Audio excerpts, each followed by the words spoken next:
Passemos então agora para a segunda parte do vídeo comentando o artigo 166 do CTN, um dos artigos mais polêmicos, um dos artigos que suscita mais controvérsias e que tem talvez uma disposição mais reprovável do Código Tributário Nacional e que suscita mais questionamentos.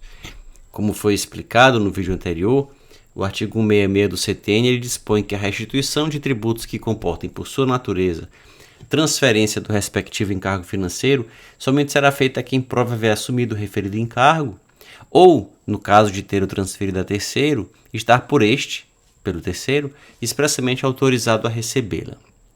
E aí nós dissemos no vídeo anterior, esse é o vídeo 2, é a parte 2, dedicada ao artigo 166. Na parte 1 foi explicado como a jurisprudência entende o artigo 166 do CTN. Foi explicado qual o entendimento que prevalece na prática a respeito do artigo 166 do CTN. E aí até eu fiz uma brincadeira chamando esse momento de momento CESP, esse momento do primeiro vídeo, em que se explica como é que na prática prevalece. Se você for fazer um concurso público, tiver numa prova de um concurso público de primeira fase, uma questão de marcar, objetiva, de múltipla escolha, qual o entendimento que a banca provavelmente considerará correto? Se você vai entrar com um recurso especial, qual a jurisprudência que provavelmente vai ser aplicada ao seu caso no âmbito do Superior Tribunal de Justiça ou do Supremo Tribunal Federal? Se as coisas permanecerem como estão, se elas não forem modificadas ou por uma nova legislação ou por uma mudança na jurisprudência, por um overruling que se faça em relação ao entendimento que prevalece, o entendimento que vai prevalecer é o que foi explicado no primeiro vídeo. O artigo 166 do CTN se aplica ao ICMS, ao IPI e ao ISS, pagos indevidamente. Eles só serão restituídos se o contribuinte ou o responsável, o sujeito passivo, provar que não repassou no preço das mercadorias e dos serviços o ônus do imposto e não é feita a restituição ao consumidor final. Não se restitui o contribuinte de direito, dito de direito, que é aquele por lei indicado como contribuinte, porque se alega que na verdade quem pagou foi o consumidor final, que seria o contribuinte de fato. Mas tampouco se restitui ao contribuinte de fato, porque se diz que ele não tem legitimidade por não ser contribuinte, não ter relação jurídica com o fisco. E aí se viu que a jurisprudência não aplica o artigo ao ISS quando ele é cobrado em quantias fixas dos profissionais autônomos e das suas sociedades. Então é só ao ISS quando cobrado como um percentual do valor do serviço. E também vimos que o artigo não é aplicado pela jurisprudência a ações que discutam o creditamento, o direito ao creditamento, de se aproveitarem créditos na sistemática da não cumulatividade do IPI e do ICMS, porque isso não seria restituição do indébito.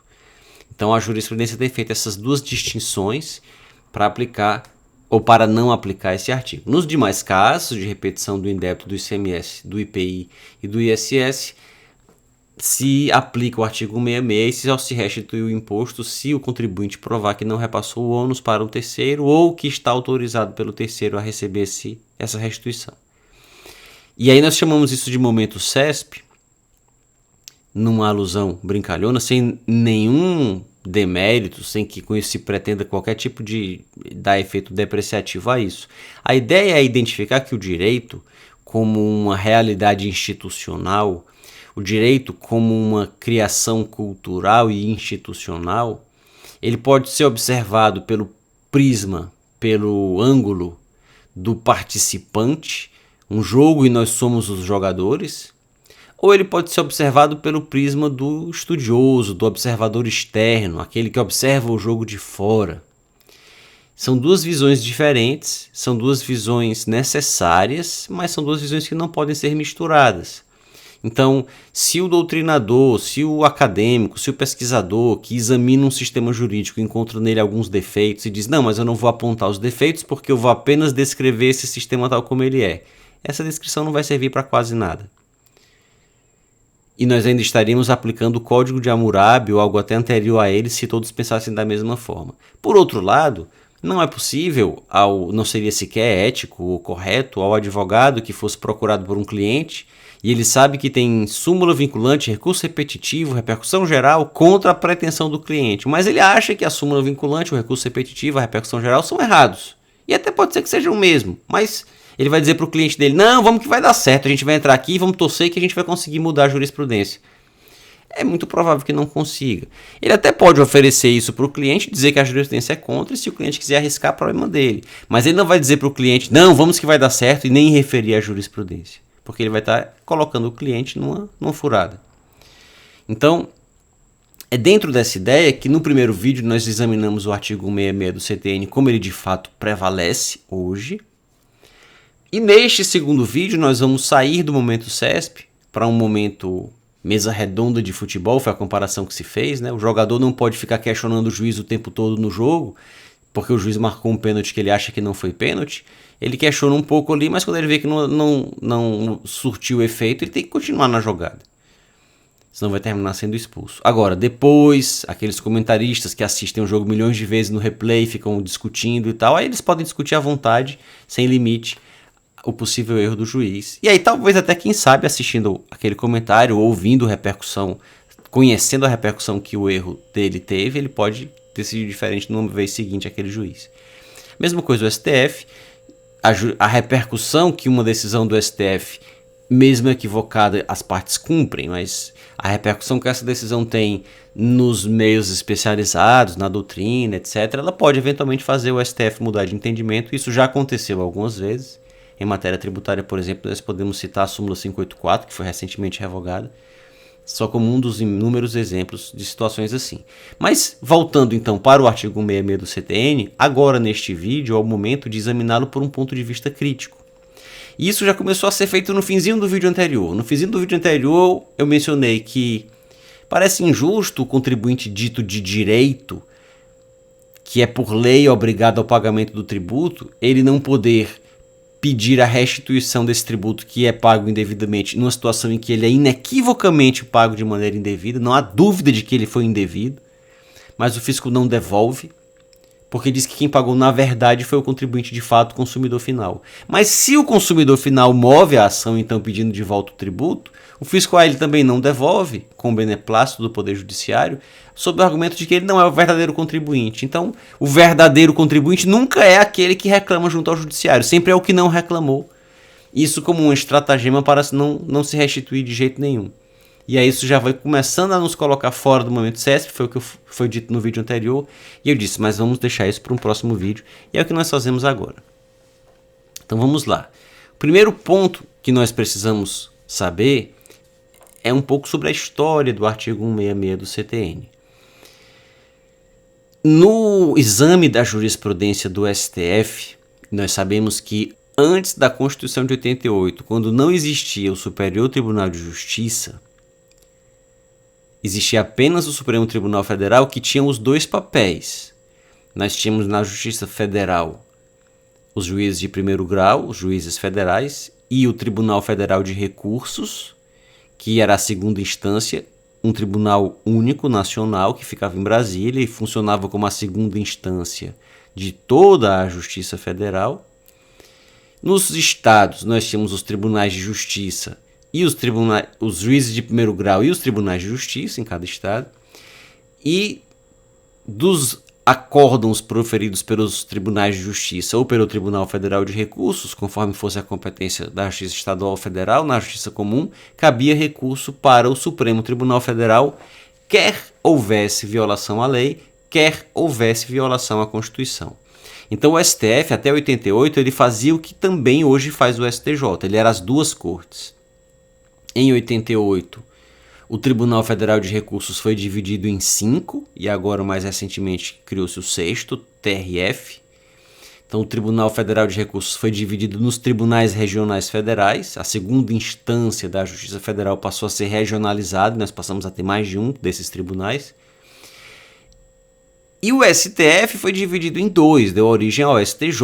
O STF ficou apenas, no que tange a competência recursal extraordinária, ficou apenas com as questões constitucionais, e as questões legais e relativas a tratados foram passadas para o Superior Tribunal de Justiça, que foi então criado. Então, quando nós examinamos a jurisprudência sobre o artigo 166 do CTN, nós temos que começar examinando a jurisprudência do STF, porque ele era STJ antes, ele interpretava a lei antes. Então, se nós examinarmos acórdãos do STF do começo do século passado, do começo do século XX, nós vamos encontrar acórdãos nos quais o STF não aceitava esse argumento que na literatura internacional ele é conhecido como passing on defense, que seria uma tradução de a defesa do repasse. O argumento de um devedor que se funda no fato de que o seu credor não tem direito de receber o crédito, mesmo o crédito existindo, mesmo existindo a obrigação de pagar esse crédito, essa obrigação seria excepcionada ou excepcionalizada, ou ressalvada, ou derrotada, pelo fato de que o credor teria se ressarcido ou se reembolsado, ou de algum modo recebido já esse valor de um terceiro. Então, o credor cobra a dívida de um devedor, mas o devedor alega que esse credor já recebeu essa dívida de outra pessoa. E aí, se ele receber também do devedor, ele estaria recebendo duas vezes e isso implicaria um enriquecimento sem causa. O nome disso é passing on defense, e o Supremo Tribunal Federal tem acórdãos do começo do século XX,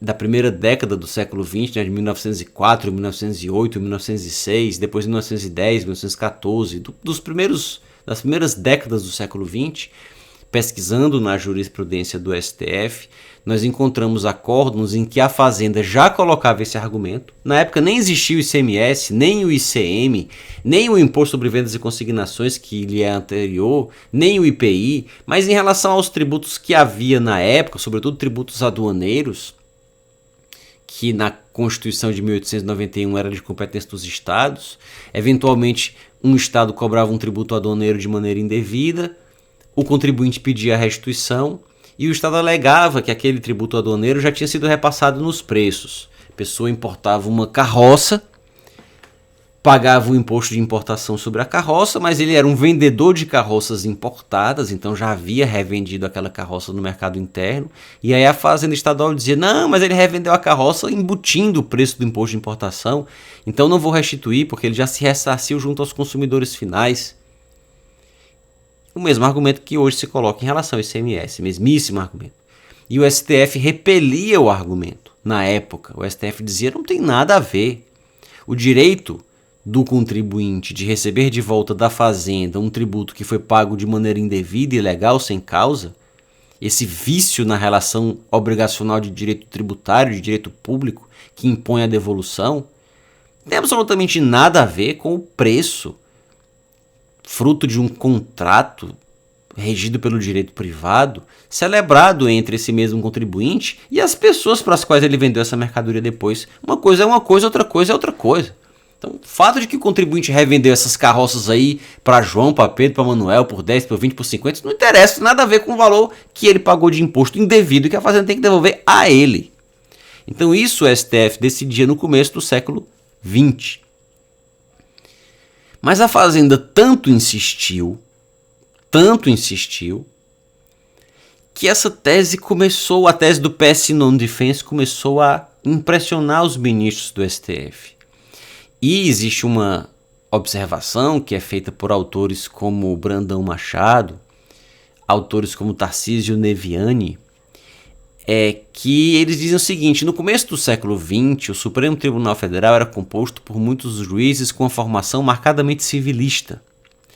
E essa formação civilista fazia com que eles examinassem a questão pela ótica do direito das obrigações e diziam, olha, a obrigação do fisco de devolver o tributo, porque o tributo foi pago sem causa, não tem nada a ver com a obrigação do consumidor final de pagar o preço para o contribuinte, são duas coisas diferentes.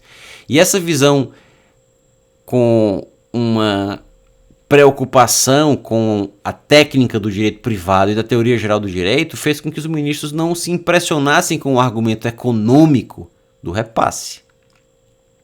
Mas no meio do século XX, o Supremo já estava com uma composição de ministros que já tinham uma preocupação maior com o direito público e, na época, ainda de maneira um tanto misturada, direito público, no caso tributário especificamente, com economia, ciência das finanças, não havia ainda uma clareza na distinção entre o que era direito tributário, o que era economia, o que era finanças públicas, ciência das finanças.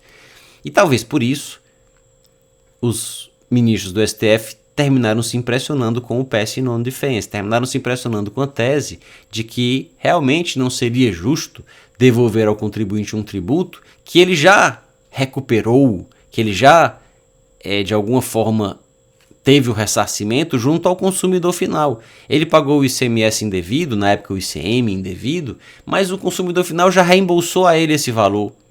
Então ele pagou para o fisco o valor que foi o consumidor final que pagou a ele. Então, devolvendo a ele esse tributo, ele estaria se enriquecendo sem causa, porque na verdade não foi ele quem pagou.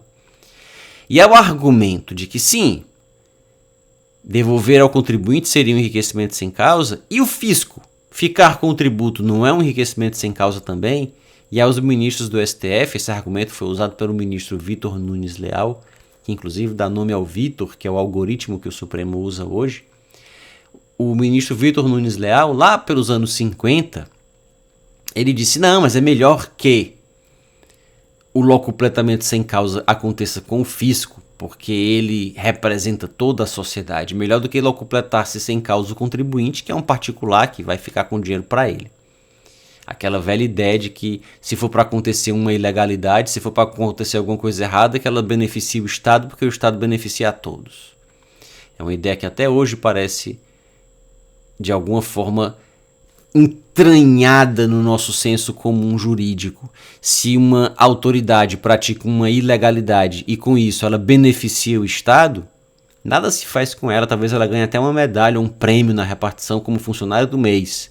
O fiscal que cobra tributos indevidos e pressiona os contribuintes, mas ele não fica com nada para ele, é só para a Fazenda Pública receber tudo, ele vai receber um prêmio como funcionário exemplar. Agora, se ele desviar para ele, aí ele merece punição e tal. Então, quando nós estudamos os crimes contra a ordem tributária, estudam-se os crimes praticados por contribuintes que sonegam, que não pagam seus tributos e fraudam, etc. Estudam-se os crimes praticados pelas autoridades quando elas são corrompidas pelos contribuintes para não cobrar o tributo, mas não se diz nada sobre, por exemplo, o crime de excesso de exação, que é o crime praticado por autoridades que cobram tributos indevidos.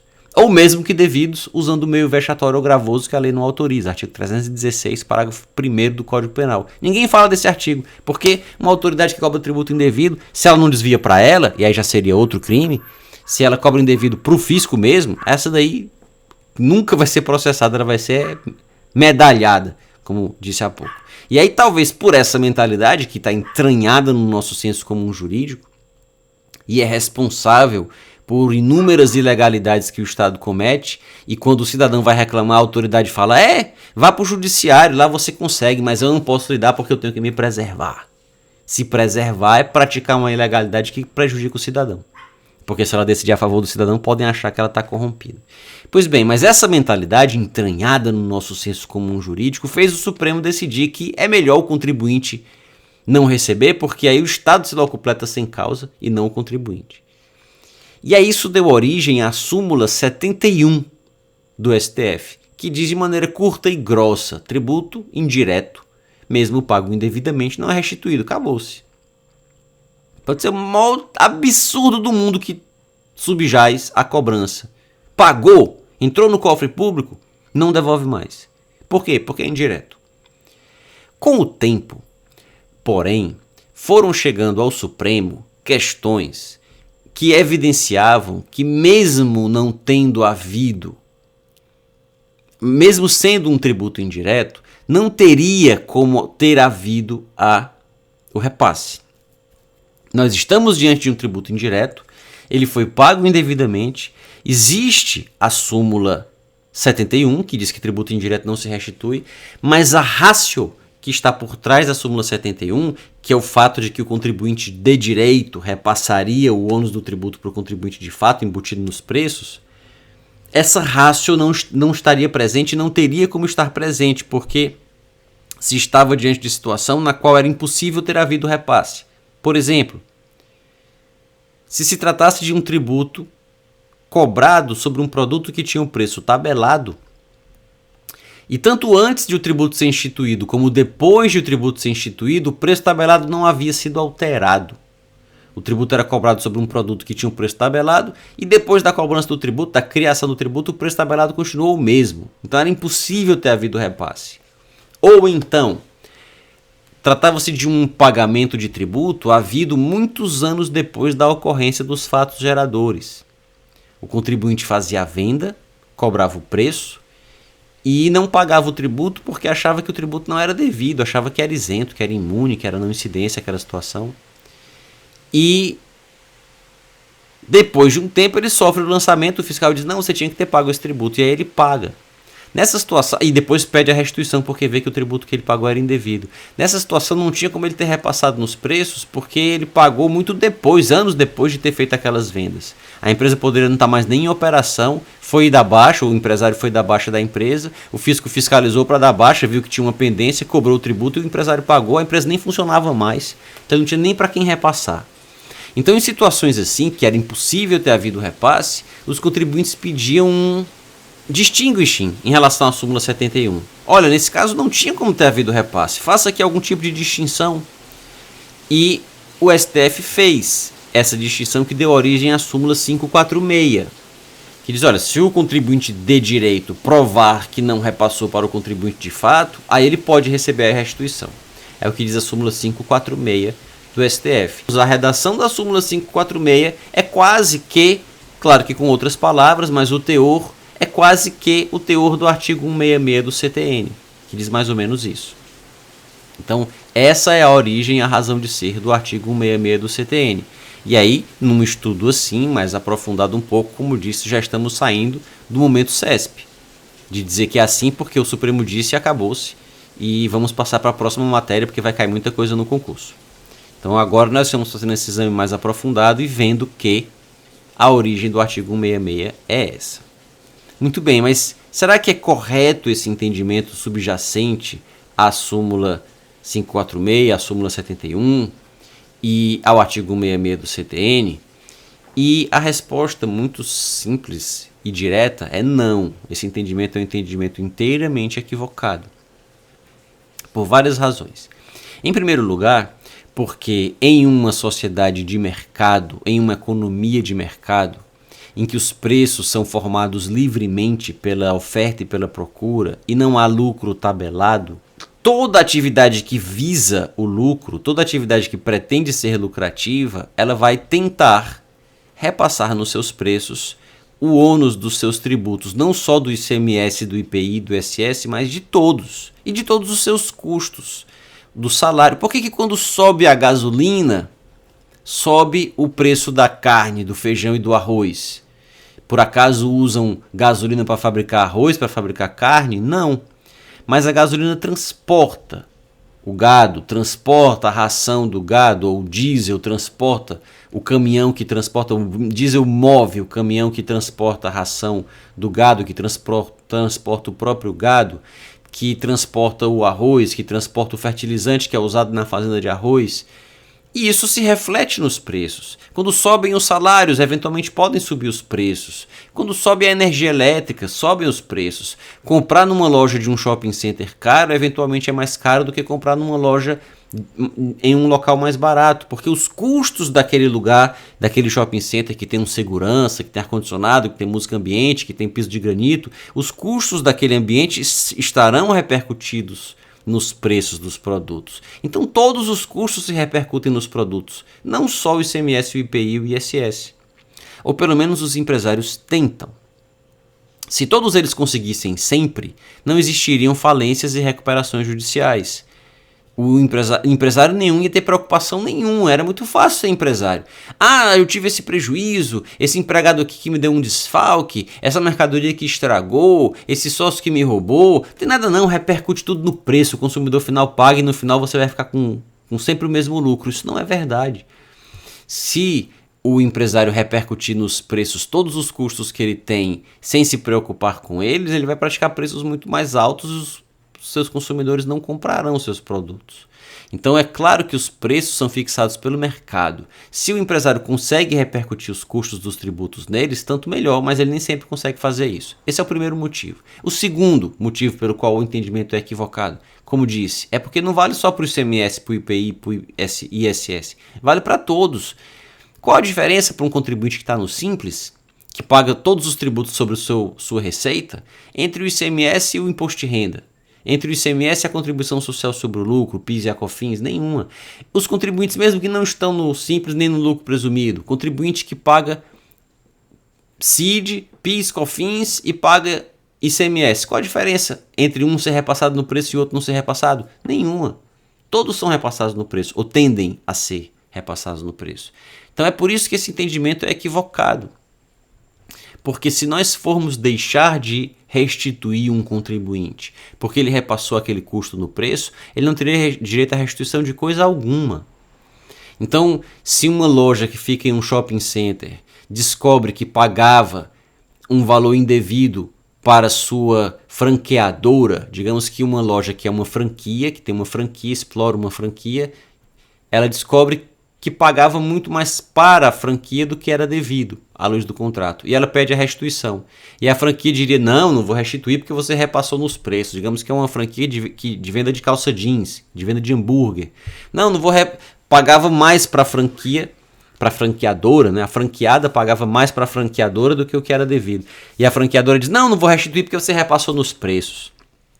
Ou imagine que uma determinada loja descobre que o seu medidor de energia tinha um defeito e cobrava mais pela energia do que o que era devido. E ela pede então a restituição da diferença. E a concessionária de energia fala, não vou devolver porque você repassou nos preços. E aí por isso não será restituído. Seria absurdo. Como é absurdo em relação ao ICMS, ao IPI e ao ISS. Exatamente pelo argumento que o Supremo acolhia no começo do século XX.